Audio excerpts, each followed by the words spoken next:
Hey guys, good evening and welcome to Devbhoomi career point. आशा करता हूँ आप सभी लोग स्वस्थ होंगे, काफी अच्छी आपकी स्टडी चल रही होगी। तो सबसे पहले आप सभी लोगों को होली पर्व की हार्दिक शुभकामनाएं। देखिए, आज यूके पीएससी ने दो तीन लेटेस्ट नोटिफिकेशन रिलीज किए हैं। उसमें पहला नोटिफिकेशन है लैब असिस्टेंट भर्ती की डेट को लेकर। तो फॉरेंसिक वाली जो लैब असिस्टेंट वाली भर्ती थी, इसमें आपका एग्जाम होना था 31 मार्च 2024 को, इसी मार्च में होना था। बट आयोग की तरफ से ये नोटिफिकेशन आया है कि आगामी लोकसभा चुनाव को दृष्टिगत रखते हुए माननीय आयोग द्वारा परीक्षा तिथि को 31 मार्च 2024 से परिवर्तित करते हुए नवीन तिथि 26 मई 2024 निर्धारित की है। तो जिनका भी हमारा फॉरेंसिक लैब असिस्टेंट वाला एग्जाम था, तो उनका अब एग्जाम 31 मार्च की जगह 26 मई को होगा। ठीक है। अब देखिए, क्योंकि उत्तराखंड में लोकसभा इलेक्शन जो है उसकी डेट शीट आ गई है, और उत्तराखंड में जो चुनाव होना है लोकसभा का 19 अप्रैल को होना है। तो बहुत कम संभावना है किसी भी एग्जाम की कि 19 अप्रैल से पहले कोई एग्जाम कंडक्ट हो। अब काफी लोगों का डाउट यहाँ पे आबकारी सिपाही भर्ती को लेकर रहेगा कि आबकारी का जो पेपर है क्या वो होगा या नहीं होगा 19 चुनाव डेट से पहले। ठीक है। बट देखिए, आयोग ने 31 मार्च, पहले तो 24-25 मार्च इसकी एक्सपेक्टेड डेट दी थी लास्ट वाले कैलेंडर में। अब आयोग की तरफ से एक नोटिफिकेशन ये भी आया था बीच में कि 31 मार्च को ये एग्जाम हो सकता है। अब देखिए, मेरे को लगता है अगर यूके पीएससी ने 31 मार्च का एग्जाम रिशेड्यूल किया है, तो क्या पता आबकारी वाला पेपर का सडनली से यूके ट्रिपल एससी आपको सरप्राइज दे दे 1-2 दिन में। क्योंकि यूके ट्रिपल एससी ने पिछली बार भी ऐसे ही सरप्राइज किया था वीपीडीओ स्नातक स्तरीय भर्ती में।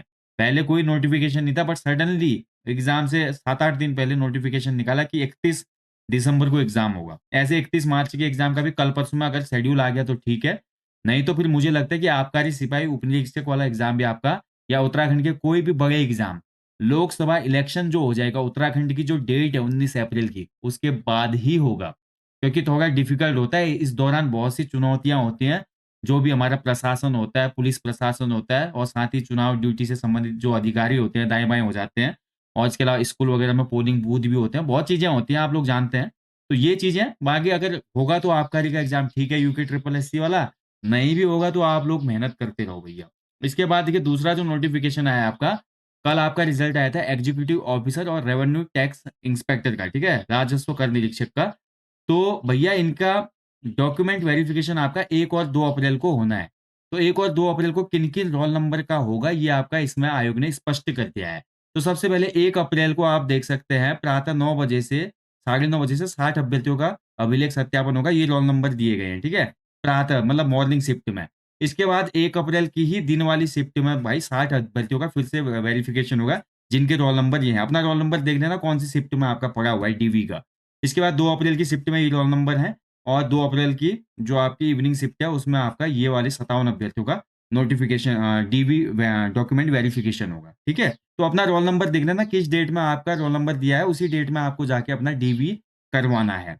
और ध्यान रखना दोस्तों, आपको सभी जितने भी आपने उसमें आवेदन में लगाए थे, जो भी कागज जो भी चीजें की थी, वो आप जरूर ले जाइएगा। ठीक है। और जितने भी आपके डॉक्यूमेंट होते हैं, हाई स्कूल, इंटर, स्थायी निवास, ओबीसी, अन्य रिजर्व सर्टिफिकेट, कुछ भी आपका आपने अप्लाई किया था, उसके आपको अपने सेल्फ अटेस्टेड 2 फोटोकॉपी सेट ले जाने होंगे। ठीक है, यानी कि फोटोकॉपी करवाएगा अपने हर सर्टिफिकेट का, 2-2 कॉपी ले जाने हैं आपने वहां पे।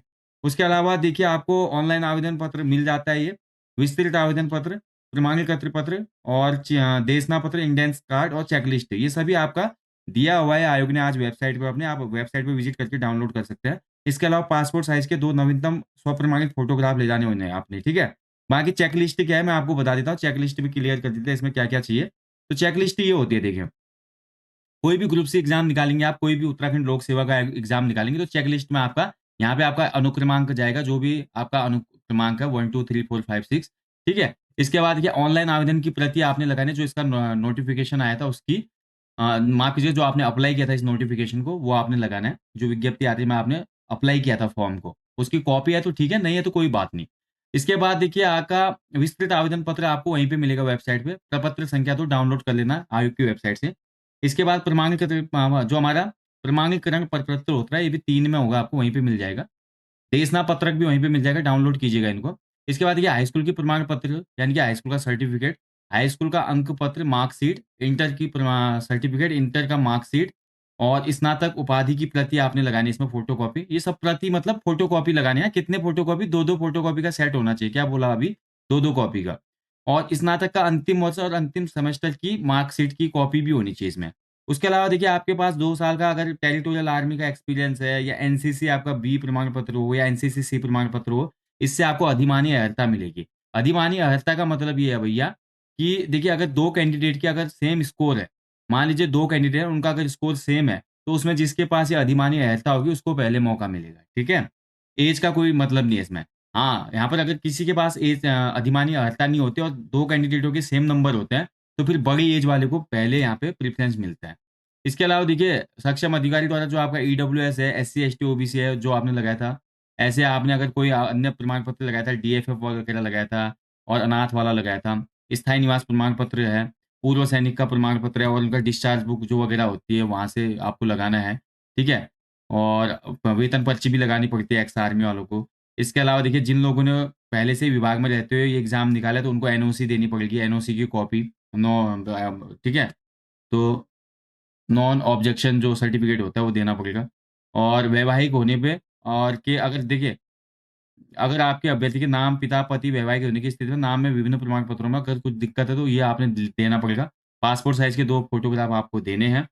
बाकी अगर आपका एम्प्लॉयमेंट में रजिस्ट्रेशन है तो वो भी आप देख सकते हैं, नहीं है तो कोई दिक्कत नहीं है, ठीक है? बाकी ये चीज़ें बाहर वाले कैंडिडेट्स के लिए है, इनमें से एक कंडीशन होनी चाहिए। बाकी पहचान पत्र में आप दे सकते हैं या तो अपना Aadhaar card, voter card, driving licence या स्वप्रमाण मूल रूप में दे सकते हैं आप प्रतीक, ठीक है? तो ये चीज़ें हैं भैया आप देख लीजिएगा, बाकी इसमें देखिए सब चीज़ें नीचे बताया गया है, ये मैं शेयर कर दूँगा अभी टेलीग्राम पे। इसमें ये भी बताया गया है कि आपका ओबीसी की वैधता कब से होनी चाहिए और ईडब्ल्यूएस की वैधता कब होनी चाहिए, सब चीज़ें बताई गई है। तो डीबी में जाएँगे तो अच्छे से अपने प्रमाण पत्र लेके जाइएगा। हालाँकि उसमें मौका मिलता है, अगर आपका डीबी में कोई प्रमाण पत्र रह भी गया तो आयोग इसमें आई थिंक 7 दिन का या 14 दिन का आपको मौका देता है। बट देखिए दुर्घटना से देर भली बोलते हैं ना, क्यों करना है? पहले ही सब चीज़ क्लियर होना चाहिए, बड़ी मुश्किल से सिलेक्शन होता है, फिर ऐसे ऊपर-नीचे हो जाए तो ठीक नहीं रहता। तो अच्छे से देना है आपने ये, अच्छे से लेके जाइएगा अपने जितने भी डॉक्यूमेंट्स वगैरह, ठीक है? बाकी ये था भैया अपडेट और आबकारी सिपाही का जो एग्ज़ाम देख रहे हैं, तो उन लोगों को कहीं न कहीं देखिए, यहाँ पे 2 कंडीशन हो गई हैं। या तो सडनली डेट आ सकती है या डेट नहीं आई तो फिर 19 अप्रैल के बाद ही डेट आएगी। इतना मुझे लगता है क्योंकि बहुत ज़्यादा व्यस्तता है सभी विभागों में। 19 अप्रैल लोकसभा चुनाव जो उत्तराखंड का चरण है 19 अप्रैल में पड़ा है, उसको लेकर, ठीक है? बाकी जैसा भी होगा यार मेहनत करते रहो, कंटिन्यूटी बना के रखना। बिल्कुल भी डाउन मत होना, बीच में अगर डाउन हो जाओगे तो फिर बहुत ज़्यादा अंतर हो जाता है। बाकी देखिए आप सभी लोगों के लिए एप्लीकेशन स्टोर पे भाई आबकारी सिपाही, परिवहन सिपाही के एग्ज़ाम का टेस्ट सीरीज़ चल रही है। तो जिन लोगों ने अभी तक भी एनरोल नहीं किया तो कर लीजिएगा, ठीक है? तो ये टेस्ट सीरीज़ बहुत बेनिफिशियल है आपके अपकमिंग इस एग्ज़ाम के लिए, क्योंकि ट्रिपल एससी के ही पैटर्न पे इसको किया जा रहा है।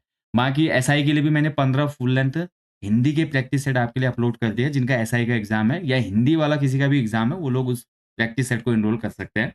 इन प्रैक्टिस सेटों को लेना है तो आप इस वीडियो के डिस्क्रिप्शन बॉक्स में लिंक है, डायरेक्ट लिंक से भी ले सकते हैं। मैं आपको जल्दी मिलूँगा दोस्तों नेक्स्ट सेशन में। बाकी अगर आपका कोई डाउट, क्वेरी या कुछ भी सवाल हो, कमेंट बॉक्स में कमेंट करना और बने रहिएगा आपके अपने चैनल देवभूमि करियर पॉइंट पर। Thank you for watching. जय हिंद, जय देवभूमि।